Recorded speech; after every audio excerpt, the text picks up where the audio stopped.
Marxism. German philosophers Karl Marx and Friedrich Engels developed this political philosophy in the 19th century. The core idea is how a society produces goods shapes everything else, like its laws, culture, and societal change. In Marxism, society consists of two parts, the base and the superstructure. The base is the economic system, including how goods are made and who owns the factories and land. The superstructure is everything influenced by the base, like laws, politics, and culture.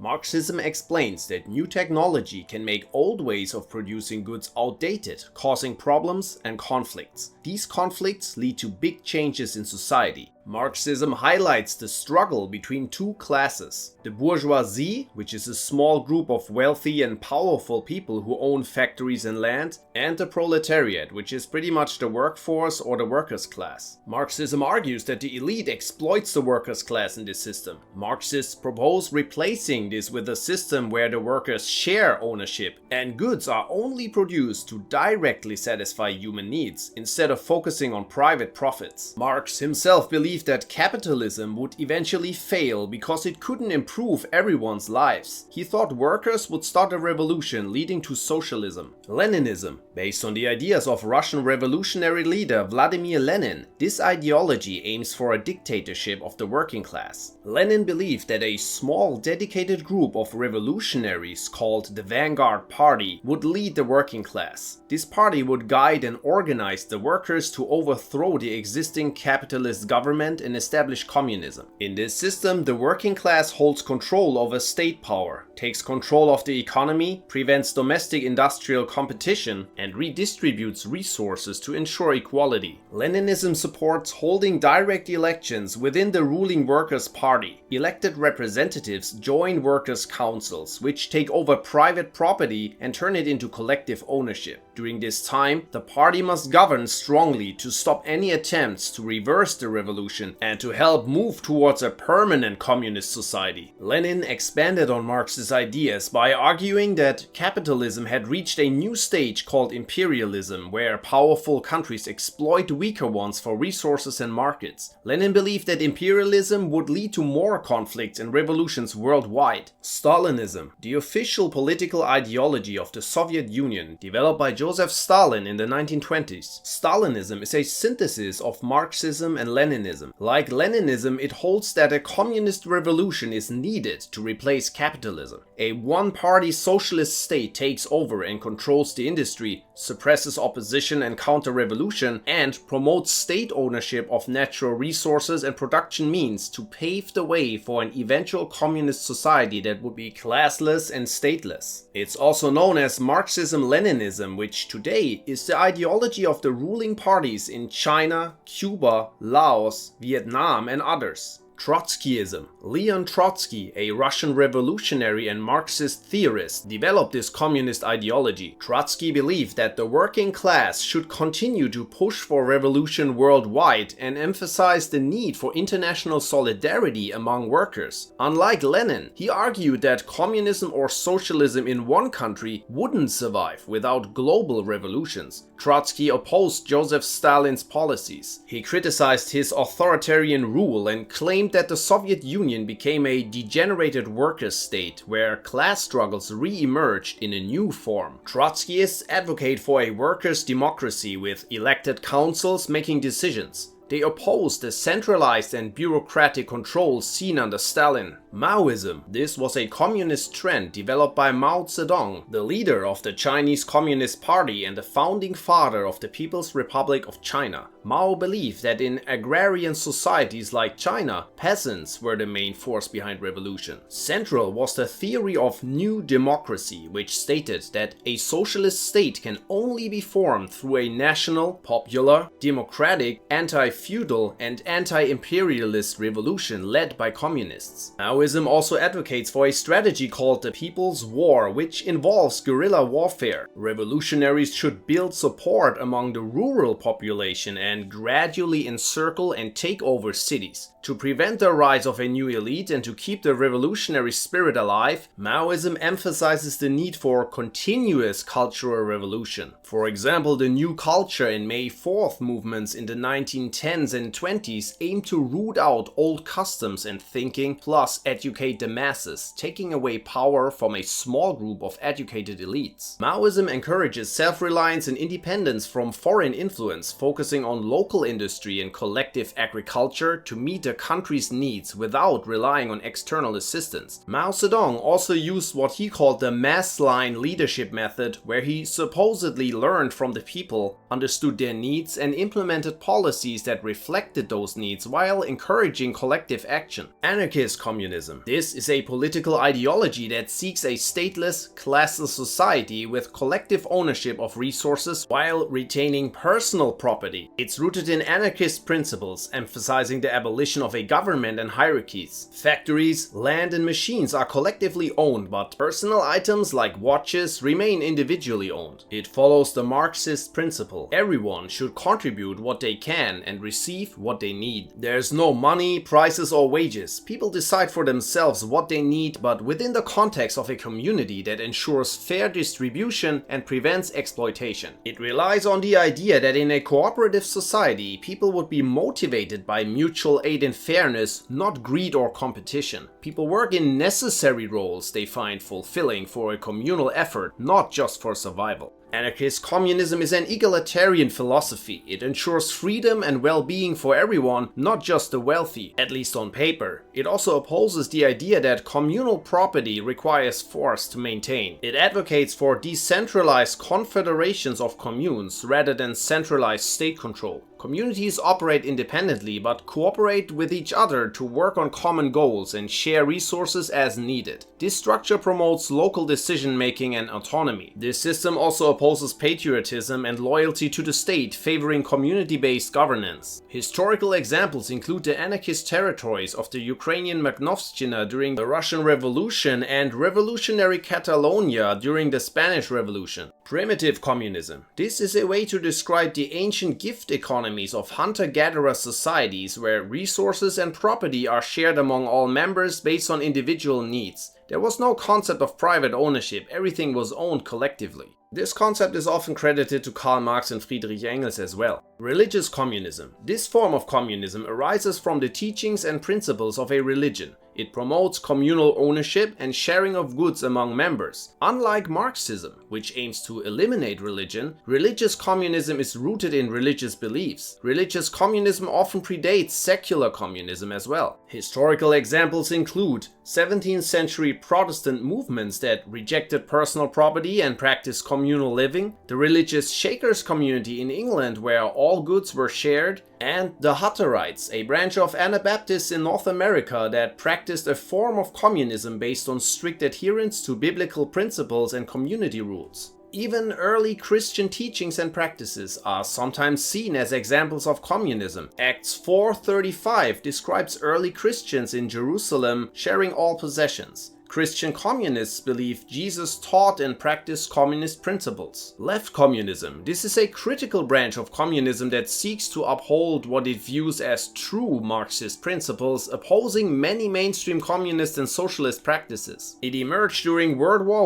I when most left communists supported the October Revolution but criticized its development, with some arguing it led to state capitalism rather than true socialism. Proponents believe that communists should not participate in democratic elections or trade unions. They emphasize autonomous organization of the working class without political parties, while some advocate for a separate communist party or workers' council. Left communists oppose alliances of political groups, nationalism, and a government system based on parliaments. They also preferred aggressive and direct confrontations to achieve their goals. However, they opposed national liberation movements because these often involved collaborating with broader alliances or adopting nationalist sentiments. Communist Bundism. Bundism was a secular Jewish socialist movement primarily represented by the General Jewish Labor Bund in Lithuania, Poland, and Russia, founded in the Russian Empire in 1897. The movement initially opposed the October Revolution but later supported it due to anti-Jewish attacks by anti-communist movement. During the Russian Civil War, Bundism split into communist and social democratic factions. The communist faction supported the Bolsheviks and and eventually merged with the Communist Party of the Soviet Union. Bundism rejected Zionism, viewing immigration to Palestine as escapism. It emphasized Jewish culture and community over the establishment of a Jewish state. Eurocommunism. This variant emerged in Italy, Spain and France during the 1970s, advocating for a more democratic and less authoritarian approach to achieving socialism. Eurocommunism emphasizes democratic means rather than revolutionary methods to implement socialist policies. Eurocommunist parties supported democratic institutions, embraced new social movements like feminism and gay liberation, and openly criticized the Soviet Union while moving away from traditional Marxist ideas and communist party structures. Autonomism. This is a Marxist-based anti-capitalist left-wing political movement. It emerged in Italy in the 1960s from the workerism movement. Autonomism expanded the Marxist definition of the working class to include both salaried and unpaid labor, such as housework and raising children, to cover all of society. It claims that collective work produces modern wealth, which often goes unrecognized and undercompensated. It introduced the ideas of immaterial and social labor, emphasizing that all forms of work contribute to the society's wealth, not just traditional manual labor. The movement also mentions feminism, recognizing the crucial role of unpaid female labor in capitalist societies. Subscribe for more videos and hit that like button to support us.